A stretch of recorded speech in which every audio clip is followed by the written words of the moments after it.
Welcome to the Jill on Money Show. It's Monday, September 22nd, and we are here trying to help you make better financial decisions, sometimes not even better. We're just trying to help you wade through all these decisions that are kind of thrust upon you. And sometimes that feels unfair, like, oh man, this is so confusing. It's complex. Well, I get that. Mark gets that. We don't want you to do it all on your own. We are here to help you out. Mark and I are both certified financial planners, and we love talking to you about whatever it is that is going on and help you figure out the way forward. And sometimes there are a lot of different ways forward. So get in touch with us. Go to jillonmoney.com, click the contact us button, write us a note. And when you are at the end of that form, there's a little box that says, would you like to come on the air live with us? If you check the box, Mark will attempt to bring you on, and hopefully it works with our schedules. So that's great. While you're on the website, don't forget you can sign up for the free weekly newsletter, which comes out every Friday. Okay, let's kick it off. We have got Logan, who joins us from Missouri. Hello, Logan. Welcome to the program. Hello. How are you doing today? Doing great. What can we do for you, sir? Well, I have a bunch of questions, mainly focused on student loans and my retirement savings plan, of which I started very, very late in life. You know what? It's okay. Sometimes the people I know who started late really come around and just supercharge things. So this is not a problem. We are here to help. So Logan, how old are you? I'm 47. Are you married, partnered, single? Where do you stand in that world? Partnered. Okay. And do you and your partner combine your finances? We do only in our budgeting. We keep them separate, though, so I can spend my money, she can spend hers. Okay, I got it. In other words, when we talk about when you have retirement and student loans, it's not like you're all one big happy family. You're contributing to household expenses, but not the bigger picture. You're not like, oh, she's got $800,000 in a bank account. She wants to pay off all my student loans. We're not there yet, right? Not yet. Darn it. I wish she had that. Okay. So, do you live together? We do. Okay. Got it. All right. Do you own a home together? Yes, we do have a mortgage. Okay. What's the house worth? $350,000. Okay. And what is the outstanding mortgage amount? Over half of that has been paid off. All right. So, and do you know what the interest rate is? I don't. Do you remember when you bought it? She actually bought it before we got together. We did do a little refinancing. I think she has got that old, wonderful 3%.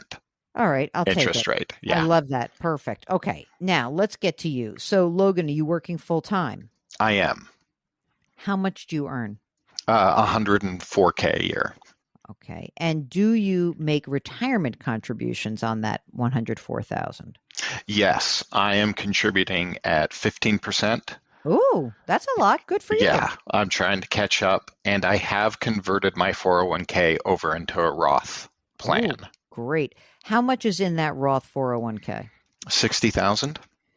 And is there any other money that you have invested for retirement? An old IRA, an old retirement plan, anything else out there?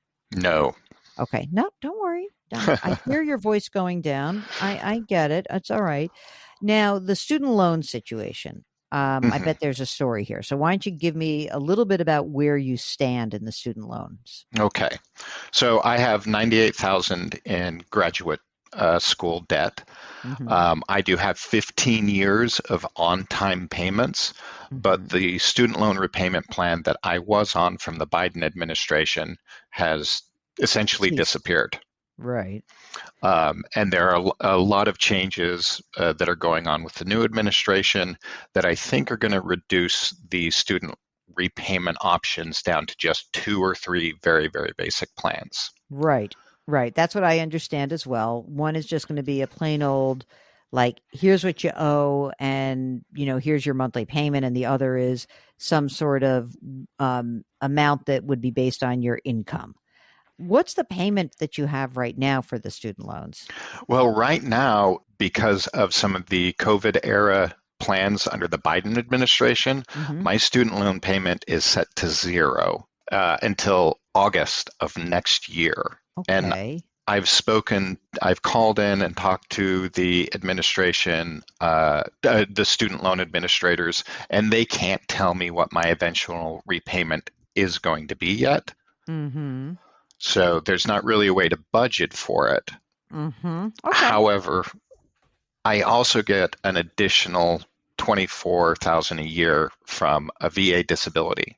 And if I take the entirety of that monthly payment, I will be able to pay off the entirety of my student loans before I hit that 20-year forgiveness. Oh my God, but you don't know. So yeah, that's my big question. Should I just bite the Oh. bullet and pay it all, or should I continue to make my on-time payments? And when I hit 20 years of on-time payments, file for having the rest of it wiped Oh out. man. Okay, so we have 5 years to go. Could be a whole new administration. You never know. Could be like Yeah. a whole new program. Uh, I'm inclined not to pay it all off. That's Mm, so unlike me because I like certitude. But I mean, look, you can take that 24 grand a year of disability and sock it away mhm. and create kind of a sinking fund so that if you had to, because right now, what happens to that 24 grand a year? Where does that go? Right now, I'm trying to save as much of it as possible. I So how much do do. you have in savings right now? Right now, I've got about 8,000 in savings, and that's just in a regular credit union savings account that is only earning 0.01 interest. So I also wondered, should I take all of that savings out and put that in a Roth IRA and No, something no, that's no, high no, no, no, yield? no, no, no, no, Oh, no, no, not high. No, I don't want it in the Roth. I need availability, don't I? I've got 5 years, right? mm-hmm. Um, is this the only savings you have? On top of just my regular checking account that's got about 6,000 in it. Does a credit union have CDs? Maybe we could just throw some of the money in CDs just Oh, to, right? yeah, they do. Okay. So maybe I would do that. Just you need access to your money. I mean, you do need an emergency reserve fund. Does your partner make a ton of money and like I don't really have to worry about an emergency? I don't want to be stupid about this. So, Oh, we're pretty equal. She does have an emergency fund. We both made a plan of having half a year's spend saved up mhm. in case of something happening. What's your half year spend equate to? I would want about 30,000. All right. So, well, I mean, we still have to put this. So we have to get that disability into the savings and check savings specifically. And if you can go to a high yield savings, if they offer that, you can go online, you can go to depositaccounts.com and you can open up an online high yield savings account, but you need to have access to your money. You really Mm, do. So I think that until you get to this $30,000 savings level, I wouldn't put the money in a Roth. I just would like you to have access, just gotcha. in case, right? That's what emergency reserve is. Hmm. Now, in terms of the 5 more years, next year, we don't know what your payment's going to be, right? For all intents and purposes, that's another reason just to keep the savings, as bulked up as you can. I think it's fine to put 15% into the Roth. I think you should be using every available dollar and put it into savings, but do make it high yield or throw some money in a CDC. Ask. Sometimes credit unions will give you a better deal. If you ask, you can find out what they have available. And if not, you can always go to an online high yield savings or money market account. It's so weird because you have this 5 year period. We don't know. Ostensibly, you would have said, well, if I make 5 years of payment, so if next year I'm off, off the hook for another year, I can beef up my savings. Then I start paying. Let's just pretend it's, I don't even know, $1,000 a month. Okay. Hmm. You pay that for another 4 years. And at the end of that 4 years, you either would have two different things happen. One is like, hey, you owe us all this money, or maybe you don't. And I would like to preserve the optionality for don't. It's just that we need to have the money available so that you can make these payments and you can pay for the loan if you need to. And that's what you're going to do with your disability. If all of a sudden in a year from now, you're like, hey, Jill, I got my $30,000. Now what?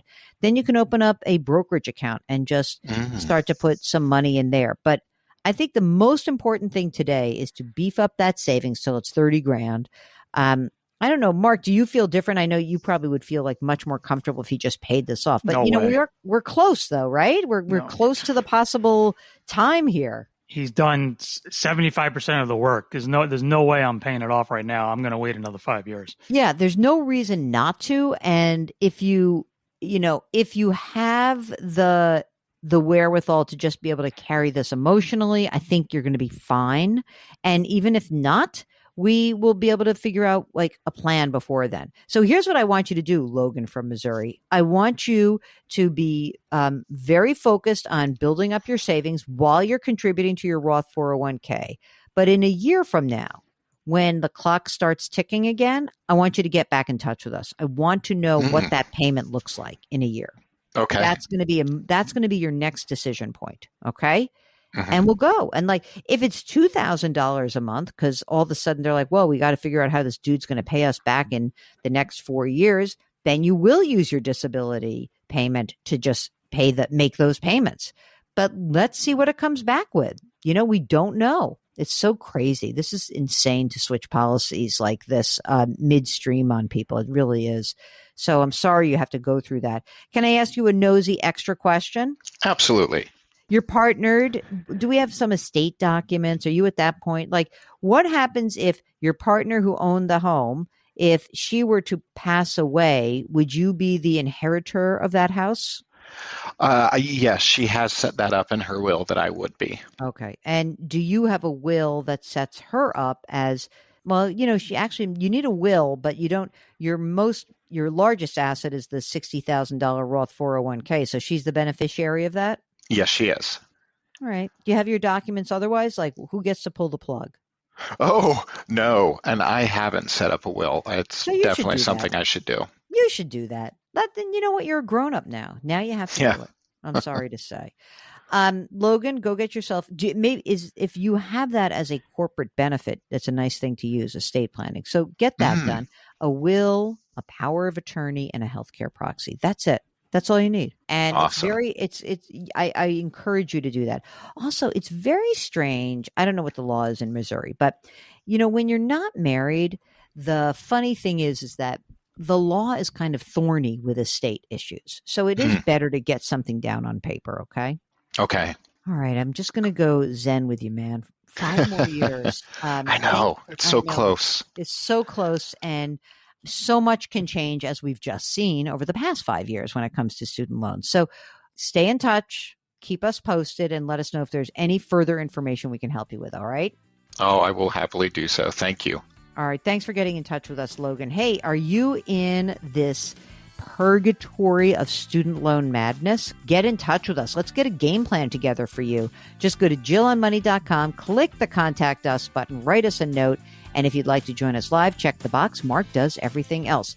All of our content lives on that website, JillOnMoney.com. So might as well bookmark it. And you can subscribe to us on the Odyssey app or wherever you find your favorite podcast. Try to put your hands metaphorically on someone's back, or maybe just give someone a hug. Get permission first. I'm a hugger. Still got to ask permission. Change your work, change your wealth, change your life. Thanks for listening. We'll talk to you tomorrow.